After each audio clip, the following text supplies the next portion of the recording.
ይህንን ስኬት ለማምጣት 1% ሩል የሚባል አለ። ይህንን ትልቁ ፈተና ተረጋግታችሁ ፈተና ስታልፉ ሁሉም ጥያቄ ስትረዳችሁ ፈተና አዳራሽ ላይ ስትቀመጡ 1 ሰዓት ሩል የሚባል አለ።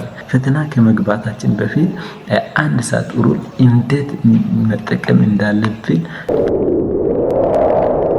ተማሪዎች የማያውቁት ምክንያቶች ስትራቴጂ ስለሌላቸው ነው። የራሳቸውን በታማኝነት እስከ አንድ ነገር ልጠይቃቸው።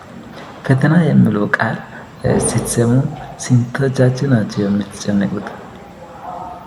ምናልባት እኔ ብሌ አይደለሁም ብላችሁ የምታስቡት ስንቶቻችሁ ናቸው? አንዳንዶቹ ምናልባት ኋላ ቀር ነኝ ልትሉ ትችላላችሁ። በጥንቃቄ ስሙ።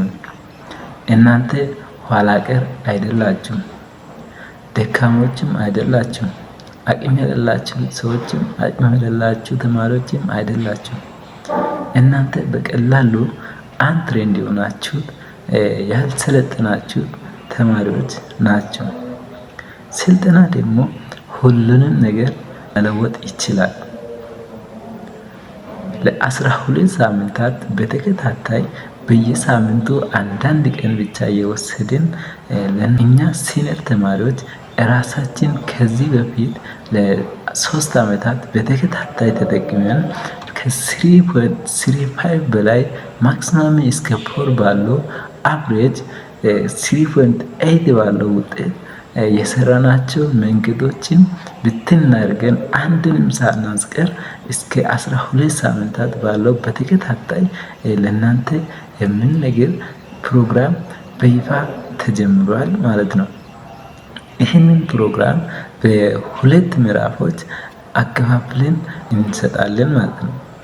ይህንን መጀመሪያ ምዕራፍ ስቴዲ ኤንድ ስኪል ፋውንዴሽን ፌዝ ብለን እንያዝ።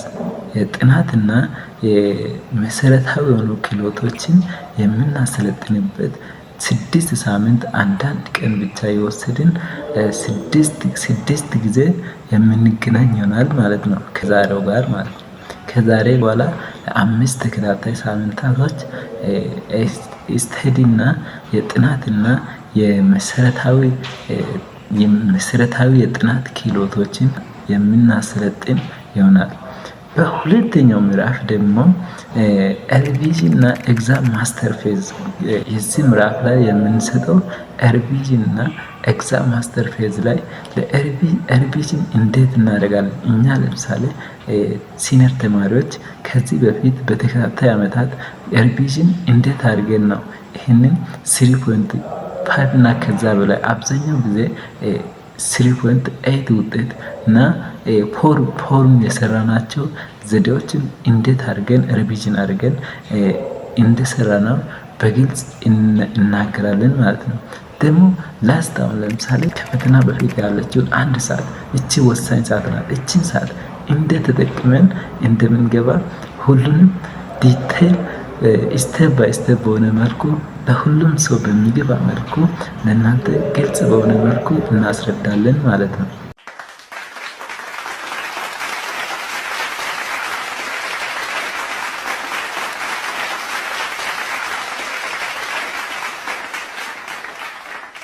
ወደ ዛሬው ፕሮግራም ቀጥታ ስንገባ የዛሬው ፕሮግራም ዋና ምልክቱ ማይንድሴት ሪሴት ወይም የአመለካከት ለውጥ ነው። አንድ ሰው አመለካከቱ ወይም አይምሮ ካልተለወጠ ምንም ያህል ስልጠና ቢወስድም ምንም ያህል ቢሰራ መለወጥ አይችልም። መጀመሪያ አይምሮ መለወጥ መቻል አለበት። ይህንን የዛሬው የስልጠና ወይም የዛሬው የትምህርት ክፍል በ3 ዋና ዋና ክፍሎች ወይም በ3 ዋና ዋና ፓርቶች አከፋፍለን የምንሰጥ ይሆናል ማለት ነው። የዛሬው የመጀመሪያው ክፍል የአመለካከት ለውጥ ወይም ማይንድሴት ሺፍት ይባላል። ዋናው ርዕሳችን ማይንድሴት ሪሴት ነው። እዚህ ማይንድሴት ሪሴት ውስጥ የማይንድሴት ሺፍት ፓርት 1 ነው ማለት ነው። ዛሬ የምንጀምረው በአእምሯችን ነው። ምክንያቱም ፈተና 70% የስነ ልቦናና 30% የጥናት ውጤት ወይም በትምህርት ይወሰናል። አንድ አስፈላጊ ነገር ላብራራላችሁ። ሁለት አይነት ተማሪዎች አሉ። አንደኛዎቹ ይህንን ማድረግ አልችልም አይ ካንት ዱ ዚስ የሚሉ ተማሪዎች እና ሁለተኛው ተማሪዎች ደግሞ ይህንን ማድረግ እችላለሁ፣ ይህንን መማር እችላለሁ አይ ካን ለርን ዚስ የሚሉት ተማሪዎች ናቸው።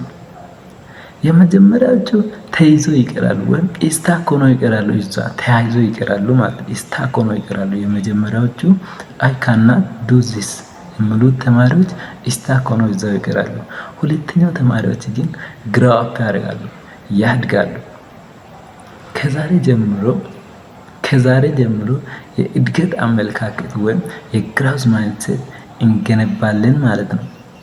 ከኔ በኋላ እስኪ ይሄንን ለራሳችሁ ደግማችሁ እስኪ ንገሩት። በእውነት እስኪ ለራሳችሁ ደግማችሁ ይሄንን እውነታን ለራሳችሁ ንገሩት። የመጀመሪያው ያለፈ ውጤት የወደፊት ህይወትን አይወስንም በሉት። እስኪ ለራሳችሁ ንገሩት።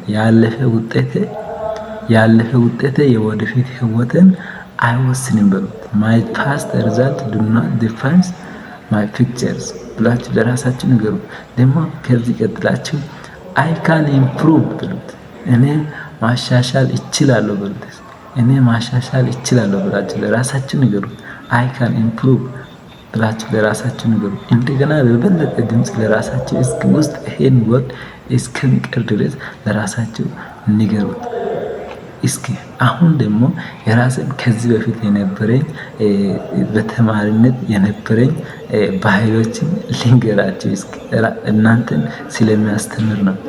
አሁን ወደ ነበረኝ ማንነቴ ከመምጣቴ በፊት የነበርኩት ማንነቴ በጣም ትኩረት ይረበሽ ነበር። በቃ ዲስትራክትድ የሆንኩ ተማሪ ነበርኩ መጀመሪያ ማለት ነው። ፈሪ ነበርኩ። እንዲሁ በጣም ፈሪ ተማሪ ነበርኩ። በጣም ፈሪ ማለት ነው። እና እንዴት ማጥናት እንዳለብኝ አላውቅም ነበር። ግን አሁን በዚህ ደረጃ ደግሞ በጣም ዲሲፕሊን የሆነ ስርዓት ያለው ተማሪ ነኝ በዚህ ሰዓት ማለት ነው። እንዲህ ትኩረቴ የጠነከረ ነው። ፎከስድ የሆንኩ ተማሪ ነኝ በዚህ ሰዓት ማለት ነው። እንዲሁም ፎከስድ የሆንኩ በጣም ጠንካራ የሆንኩ ተማሪ ነኝ በዚህ ሰዓት ማለት ነው። በጣም ራስን የምተማመን ተማሪ ኮንፊደንት የሆንኩ ተማሪ ነኝ በዚህ ሰዓት ማለት ነው። ለፈተና እንዲሁም ምንም ያህል ፈተና ቢመጣ ምንም ያህል ከባድ ፈተና ቢመጣ ዝግጁ ተማሪ ነኝ በዚህ ሰዓት ማለት ነው። ይሄ እኔ የአዲሱ ማንነቴ ነው። እና አሁን ደግሞ ቀጥታ ወደ የዛሬው ክፍል ፓርት 2 ቀጥታ እንገባለን። የዛሬው ክፍል ፓርት 2 ደግሞ እስኪ በጥያቄ መልክ ነው የምጀምረው። እስኪ ተማሪዎች ለምን የሚወድቁ ይመስላችኋል? ዋይ ስቱደንትስ ፌል? እስኪ ጠይቁ ራሳቸው። ተማሪዎች ድድብ ስለሆኑ የሚወድቁ ይመስላችኋል? አይደለም። ተማሪዎች ድድብ ስለሆኑ አይደለም የሚወድቁት። ተማሪዎች የሚወድቁት ምክንያቶች ምንድን ናቸው ብላችሁ እስኪ ጠይቁ። ተማሪዎች የሚወድቁት ምክንያቶች ስትራቴጂ ስለሌላቸው ነው።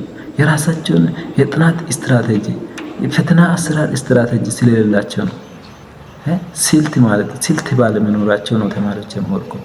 ሁለተኛ ምክንያት ደግሞ የጊዜ አመዳደብ ባለመኖሩ ነው። ታይም ማናጅመንት የላቸውም። አብዛኛው ተማሪ ታይም ማናጅመንት ስርዓት ስለሌለ ብዙ ተማሪ ይወድቃል። ደግሞ ልምምድ ስርዓት ባለመኖሩ ነው። ፕራክቲስ የሚያደርጉበት ሲስተም ባለመኖሩ ነው አብዛኛው ተማሪ የሚወድቀው። በፈተና ወቅት ፍርሃት አለ። በፈተና ወቅት ፍርሃት በመኖሩ ነው ብዙ ተማሪ የሚወድቀው። ዱሪንግ በኤግዛም ጊዜ ብዙ ተማሪዎች ፍርሃት ስላላቸው ይወድቃሉ። ይህ ምንም ጥርጥር የለውም። ግን በዚህ ሰዓት ፍርሃት ሊኖራቸው አይገባም። ደግሞ ወጥነት ባለመኖሩ፣ ኮንሲስተንሲ ባለመኖሩ ፈተና ሲደርስ ብቻ ያጥናል ተማሪ፣ አብዛኛው ተማሪ ማለት ነው። ፈተና ሲደርስ ብቻ አጥንቶ እንዴት ሰው እንዲህ 3.5 እስከ 4 ባለው ይሰራል። ኮንሲስተንሲ ባለመኖሩ ተማሪ ይወድቃል። ይህ 12 ሳምንታት ፕሮግራም እነኝን ሁሉንም ያስተካክላል። እነኚህ ሁሉንም ችግሮች ያስተካክላል ማለት ነው። እዚህ ለ12 ሳምንታት የተዘጋጀ ፕሮግራም ይህንን ሁሉንም ያስተካክላል። ዛሬ እንደጀመርነው የአመለካከት ለውጥ ላይ እንደጀመርነው ቀጣይ ሳምንት ደግሞ የጥናት ዘዴዎችና እቅድ ማውጣት ላይ እኛ ሲኒየር ተማሪዎች እየተጠቀምን ያለነው ከዚህ በፊት ለ3 ዓመታት በተከታታይ የተጠቀምነውን የጥናት ዘዴዎችንና የፕላን አወጣጥ ዘዴዎችን እንዲሁም ዘመናዊ ቴክኖሎጂዎችን እኛ ተጠቅመን ነው ይህንን ውጤት የሰራ ነው። ዘመናዊ ቴክኖሎጂዎችን እንዴት መጠቀም እንዳለባቸው እነኚህ ዘመናዊ ቴክኖሎጂዎችንም እናንተ እናሳውቃለን። በዚህ በሁለተኛው ሳምንት ፕሮግራም እንደዚህ እያለን እየቀጠልን በ12ኛው ሳምንት ላይ ደግሞ በመጨረሻ ሳምንት ላይ ደግሞ 1 ሰዓት ሩል እንባላለን። ፈተና ከመግባታችን በፊት 1 ሰዓት ሩል እንዴት መጠቀም እንዳለብን በመጨረሻ ደቂቃ ስልት የምንለው ላስት ሚኒት ስትራቴጂ የምንለውን ይህን ስትራቴጂ በ12ኛ ሳምንት የምናስተምራችሁ የምናሰለጥናችሁ ይሆናል። ይህ በዘፈቀደ ጥናት አይደለም። በፈለግበት ሰዓት እየገባ እየወጣ የምታደርግበት ፕሮግራም አይነት አይደለም። ይህ ስርዓት የሲስተም ስልጠና ነው። ሲስተሙን እንዴት ተጠቅማችሁ ውጤታማ እንደምትሆኑ ሲስተሙን የምናሰለጥንበት ነው እንጂ ይሄ በዚህኛው እያልን የምናሰለጥንበት ስልጠና አይደለም ማለት ነው።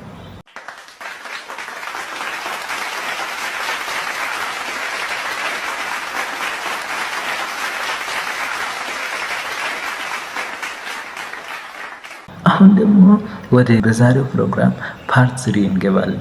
ፓርት 3 ላይ እስኪ ራሳችን ወደፊት ማንነታችን እስኪ ይሄንን ፕሮግራሙን ከጨረሳችሁ በኋላ ምን አይነት ማንነት ለራሳችሁ ምን አይነት ማንነት የሚኖራችሁ ይመስላል ራሳችሁ እስኪ ለ30 ሰከንድ አይናችሁን ጨፍኑ። እስኪ አይናችሁን ለ30 ሰከንድ አይናችሁን ጨፍኑና አስቡ፣ ኢማጂን አድርጉ። እስኪ በፈተና አዳራሽ ውስጥ ተቀምጣችኋል ብላችሁ አስቡበት። በፈተና አዳራሽ ውስጥ ተቀምጣችኋል። ልባችሁ የተረጋጋ ሰው ተረጋግታችሁ ተቀምጣችኋል ብላችሁ አስቡ። ጥያቄዎቹን ተረድታችኋል። ሙሉ በሙሉ በቃ ጥያቄዎችን እንዴት መመለስ እንዳለባችሁ ጥያቄዎችን ተረድታችኋል። በሰዓት ጨርሳችኋል። በቃ በሰዓትን ጨርሳችኋል ብላችሁ አስቡ። አሁን ውጤት ሲታዩ አስቡት። እስኪ ውጤቱን ሲታዩ አስቡ። ውጤቱ አልፋችኋል ወይም ፓዝ ነው። ምን ይመስላችኋል? እስኪ ምን ይመስላችኋል? አንድ እውነታ ልንገራችሁ። እውነታው አይምሯችሁ በአይነ ህሊና የሚታዩትና በእውነታው መካከል ያለውን ልዩነት አያውቅም። ስኬትን በግልጽ ስትመለከቱት አይምሯችሁ ወደሱ ለመሄድ ይዘጋጃል፣ ወደሱ ለመሄድ ይጀምራል።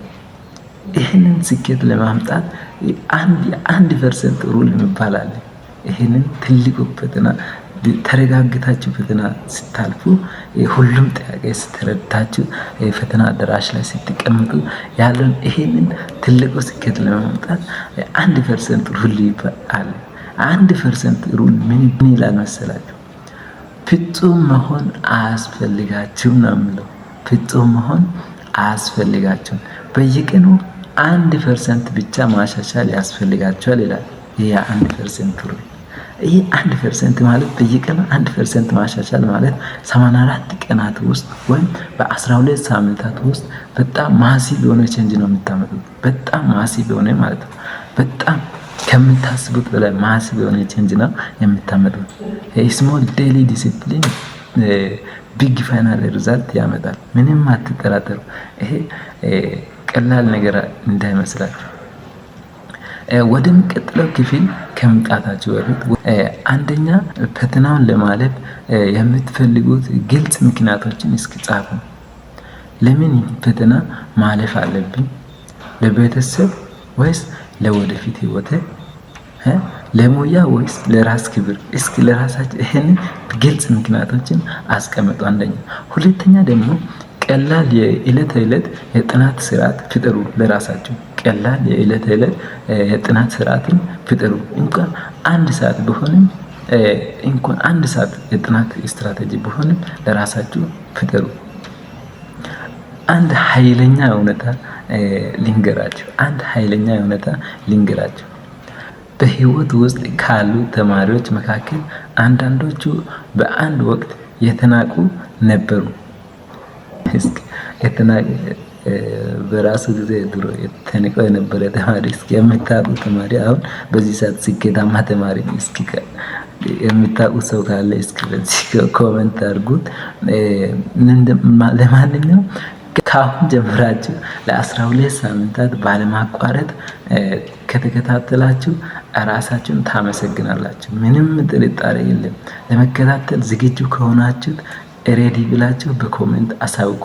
እንዲሁም ይህ ፕሮግራም ይጠቅማል ብላችሁ የምታስቡት ጓደኛ ካላችሁ ወንድማችሁ እህታችሁን ቢሆንም ለማንኛውም ተማሪ ለሆነ ሰው ይሄ እኛ ሲኒየር ተማሪዎች ከዚህ በፊት የተጠቀምነው ሁሉንም የኛ ስትራቴጂን ሼር ስለምናደርግ ለሁሉም ተማሪ ስለሚጠቅም ይሄንን ሼር እያደረጋችሁ እንዲሁም ቀጣይ የሚለቀቀው ቪዲዮ በሰዓት እንዲደርስ ከፈለጋችሁ ይሄንን ሰብስክራይብ አድርጋችሁ ጎን ላይ ያለችውን ደወል ምልክቱን ስጭኑ ቀጣይ ክፍል ስንለቅ ቀድሞ ወደ እናንተ ይደርሳል ማለት ነው። ሰብስክራይብ ስታደርጉ የምትመጣው ደወል ምልክቱን ስትጭኑ ለእናንተ ቀድሞ እኛ የምንለቀው ፕሮግራም ቀድሞ ስለሚደርሳችሁ ቪዲዮ ላይክ እንድታደርጉ እንጠይቃለን። የሳምንት ሰው ይበለን።